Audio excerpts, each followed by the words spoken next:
Hey guys, it's Jenny with Art for Good. So I am back with another experiment using a metallic base for my canvas, and today we are going to use a really beautiful desert themed palette. So let's get started. We're just doing a series of 4 ring pours here, and first I'll talk a little bit about the canvas while I am pouring in no particular order a series of desert palette colors, and I will share those exactly, the brands and the colors, in the description below, so check down there.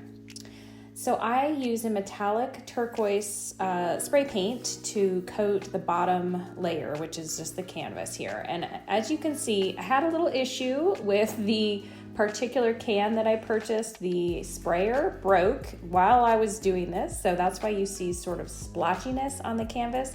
But we're gonna cover most of that anyway with my ring pours, so I'm not too worried about that.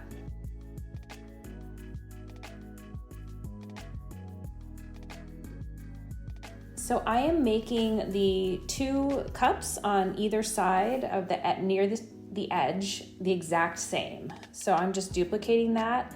I don't really have a strategy for which colors I'm layering in what order. I try to do dark color and then a light color and then a dark color just to get that striation. I'm also making sure that I'm not putting too much of any one particular color in the cups next to each other, just to get a little contrast here.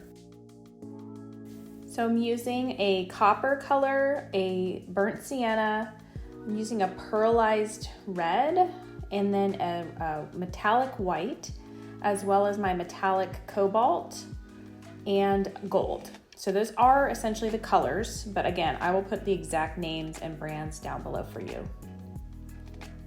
When you're working with ring pours, you want to make your consistency a little bit thicker than you would for, say, a Dutch pour, because that's gonna help those different layers in the tree rings, so to speak, stand out a little more against each other.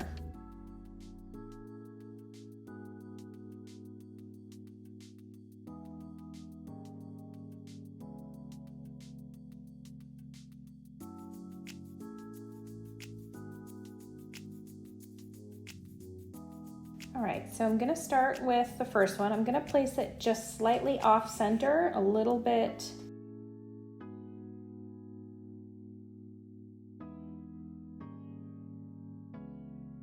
And I'm just pouring out this paint. The slower you go and the more movements you do, the better the striation will be in your ring pour. I did speed up this video slightly. I had to in order to get it to upload because it was such a long video, but hopefully you'll still get a great idea of how I created this piece.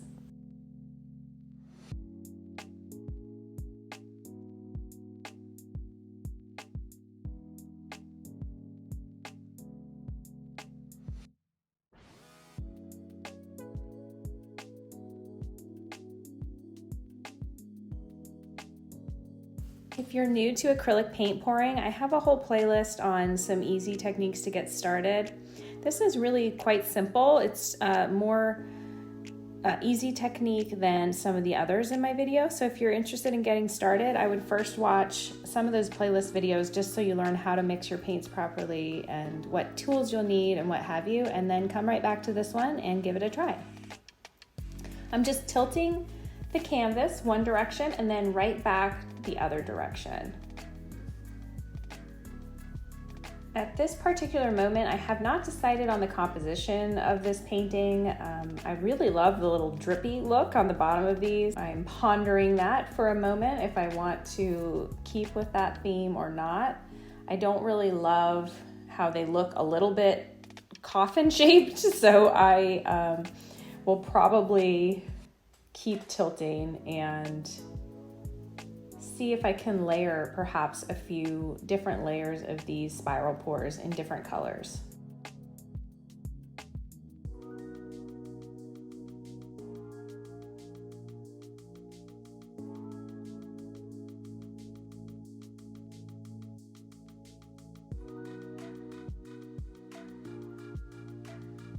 I really love the Southwest color scheme. If this is not a palette that I really work with very often, but I think it's nice to mix it up every now and then. If you're having trouble picking colors for your art pieces and fluid art, I would suggest actually going on Pinterest or even going to the paint store and getting some of those cards that has some predetermined sets of colors for you. And I mean, they have people who make a lot of money, creating these beautiful design palettes, and I would try to mimic that in your color scheme for your paintings.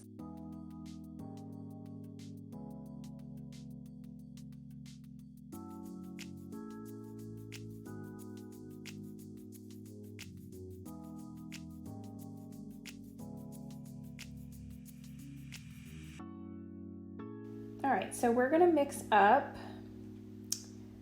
well actually I'm just gonna fix this spot at the top here where the paint didn't quite get all the way across. I'm just gonna tilt it so it doesn't look as obvious that I touched up that spot.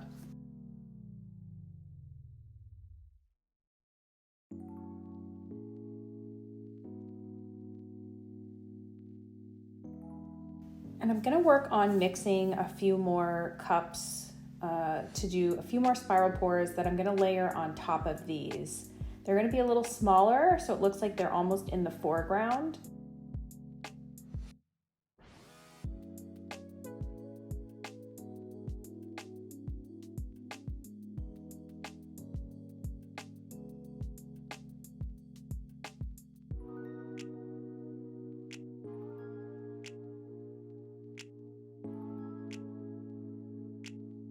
And actually it is probably going to take just 1 cup, and I can reuse the same cup for a few more pours here. Since they're going to be smaller, I won't need the full amount of paint.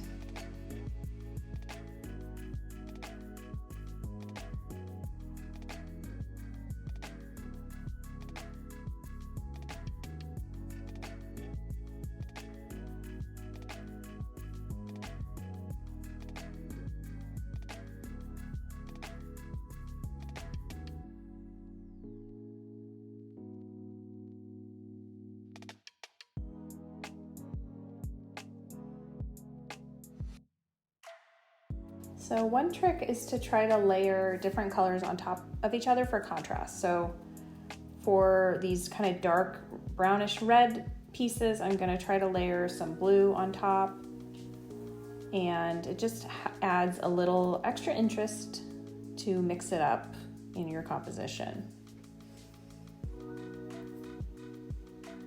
You'll notice I'm keeping all of these in the bottom half of the canvas. Again, I want it to kind of look like an abstract, like this is the foreground of maybe some plants or something.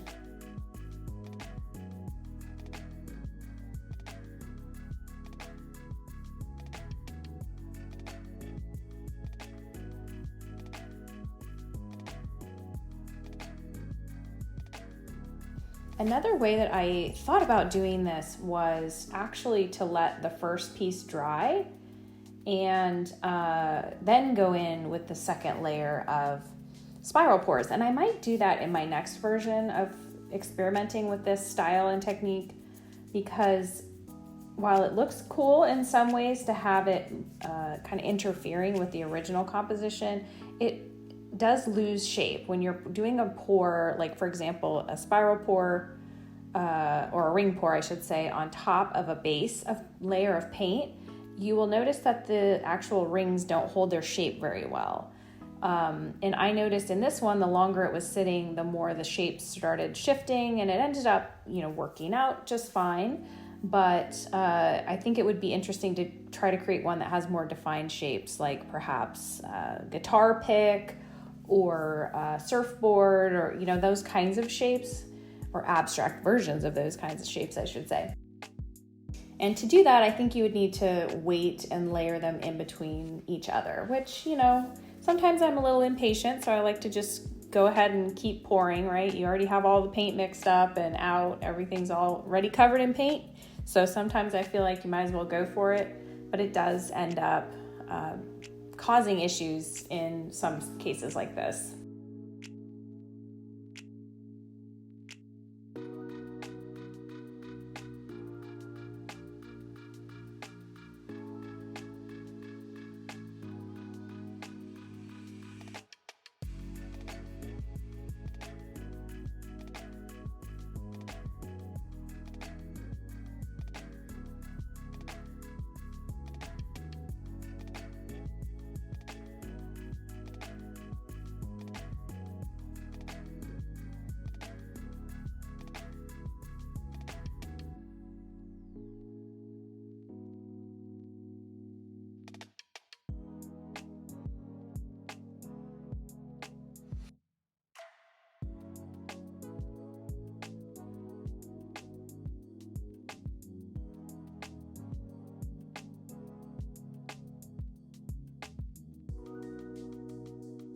I really love the metallic background on this canvas. I've been doing a lot of metallic canvases lately.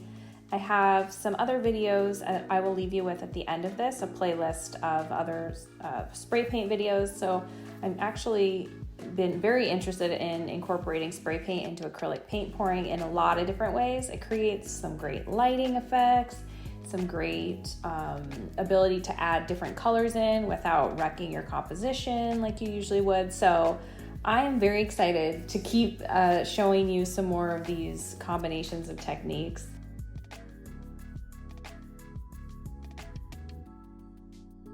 So I would suggest that you give it a try. Just go down to the hardware store and grab a can of spray paint. I have some that I use in the description here for other colors like gold or rose gold. And so I would suggest just giving it a try and see how you like it.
All right, so I'm giving it a torch just to pop any bubbles that have occurred since I've been shifting the canvas around.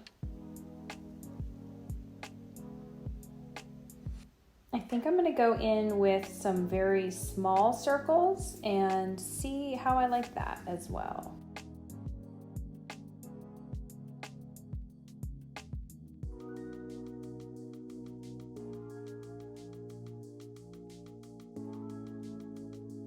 Also picking some spots to just use some craft sticks and dip it in paint, and then I can actually more strategically place the paint where I want. So you can almost create these faux rings in some areas where, like for example, this area I'm working in now, I felt was a little too light.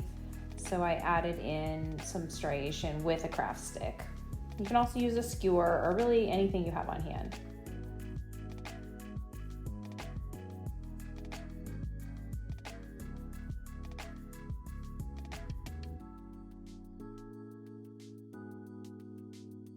This metallic cobalt that I am working with is really one of my favorite colors, and it actually matches pretty closely the metallic turquoise in the background. So if you haven't tried metallic colors yet in your pour paintings, I would suggest giving it a shot.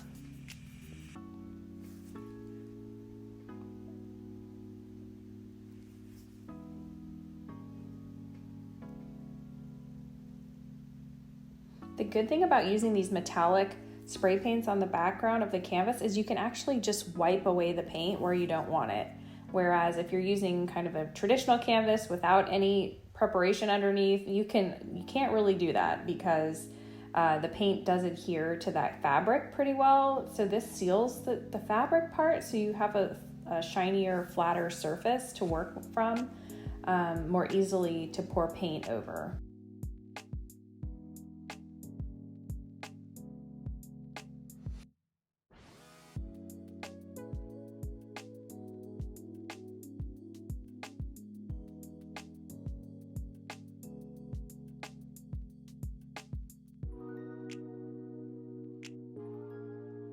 All right, so here's where I'm going in with these light colored smaller circles. I think the differing sizes gives it a lot more interest. Let me know what you think in the comments below.